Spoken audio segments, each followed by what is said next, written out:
it's interesting what comes to mind when a lot of people think about obedience, either with a dog or let's say with a child. You're teaching a child new skills.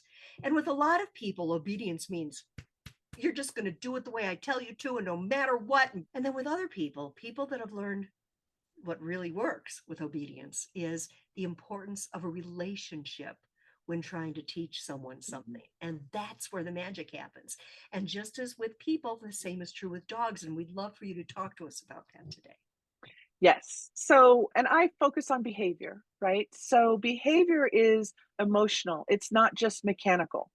Be- different dogs are going to show similar emotion very differently. So the mechanics are different, but the emotion is what like basically sparks and is the motivating factor behind what the dog is doing.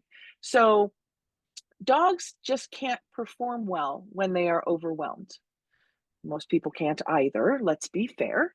Okay. But disobedience, I'm going to put that in air quotes, disobedience, when you ask your dog to do something and they don't do it, it often reflects more a stress level or a level of fear or confusion, as opposed to them just deciding that they don't want to listen to you.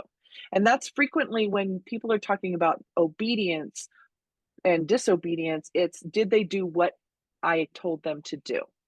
Reframing that whole idea reduces any kind of judgment. It increases your compassion. It reduces your frustration, because it is a very different thing that someone is ignoring what you're telling them to do as opposed to they're overwhelmed, they're stressed, or they're confused.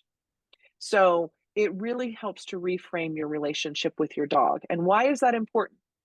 Because safety is part of what happens when you start actually communicating with your dog and recognizing that there's some emotional stuff going on there that isn't about defiance.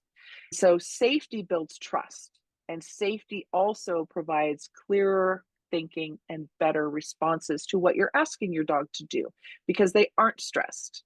Everything's predictable, the communication is gentle.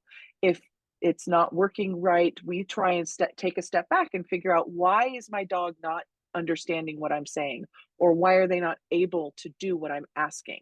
And all of that creates a sense of safety, which then creates a sense of trust. In addition, it is two-way, whereas obedience is I said sit, you sit, a one-way instruction.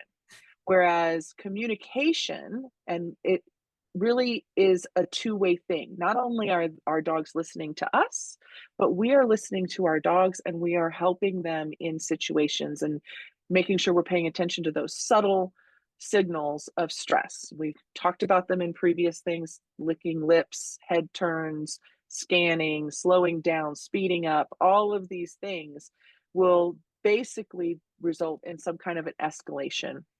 And so by listening to our dogs, we are catching that in the early stages. On top of that, life skills are more important when living with your dog, in my opinion, than whether or not they can sit when you ask them to. Whether or not my dog will not barge out the door or will not jump up on my guests is more important. It's those life lessons that are much more important to keep your dog safe. So real life reliability, it grows from emotional regulation, not whether or not they can sit or not. Your dog can be very excited sitting down. And they can just be going like this and hardly able to contain themselves, but still listen to your cue. Well, I want my dogs calm because that means that they are more in tune with what's going on around them. They're able to make good decisions. They have good coping skills like settling, being flexible, being patient, that kind of thing. So, walk us through what it looks like when a person is getting ready to do a training session with their dog and the way that they would approach it in a relationship based way. Mm. Well, first of all, you come to it in a positive way. You don't come like flying through the door after your hard day at work and, oh my gosh, I gotta train the dog because my trainer is going to be upset with me if I don't. And so you're just like, come on, come on, come on, come on, come on, do it. So patience and calm is very, very important on your part, regardless of how your dog is feeling. Okay. And then what you want to do is you want to always assess the situation based on what your dog needs. So You're not necessarily going to start your training session when they are excited because you've been gone all day and all they want to do is they want a little bit of attention. Okay. You're going to fulfill their needs too and make sure that you're paying attention to what they need. Are you going to let them go over the top? No, there does have to be some structure, but at the same time, you're not necessarily going to, jump right into the training if they're not ready. So some dogs need a little bit more prep than others. Maybe that is as simple as, going in to the cupboard and pulling out the treats. And maybe they go, oh, okay, so we're going to be doing some training. Some dogs need much more than that, and you might have to go with some really, really easy skills that they know and they enjoy, and then start with the new stuff. What about if a dog is hungry? I have heard people Mm. say that they feel it's to an advantage to train a dog when they're hungry because they want those treats so bad. What are your thoughts on that? So I don't I don't not feed a dog so that I can train. Okay. It is not the smartest idea to feed your dog their full meal and then expect them to care enough about the food that you're giving them to try and figure out how to learn things. Okay. They may just want to take a nap. Right. So there is that practicality of it. But as far as withholding food so that they can get it later, I'm not a big fan of that because I don't think that food should be held over our dog's head. If you don't do what I tell you to do, then you're not going to eat. Exactly. Just again, just like with kids. Right.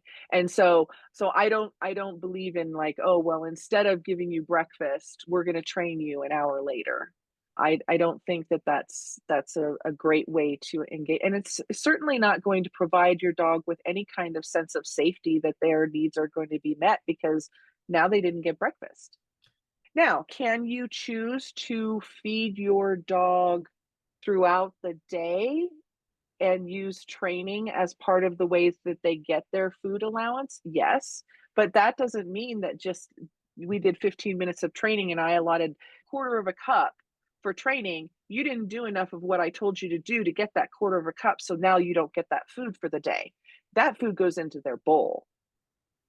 It doesn't matter whether or not they sat 15 times to get those 15 pieces of food. If it's part of their caloric intake for the day, they need to get that healthy level of caloric intake, whether or not they do it because you're using it in treats or they're getting it in a snuffle mat or they're getting it in a bowl.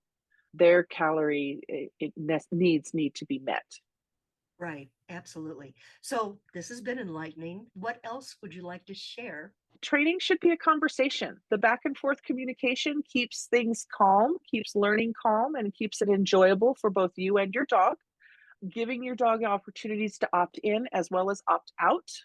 Oh, I'm done. I'm tired. I don't feel well. Let them choose whether or not they're going to participate. And then the idea of this being a partnership, I would love for that idea to completely and totally replace the whole idea that your dogs need to be obedient to you. I think that that would be an amazing change. Show the love. Yes. It always comes down to that. Now we're getting really deep in life and in everything. It always comes down to love. There you go. But it does.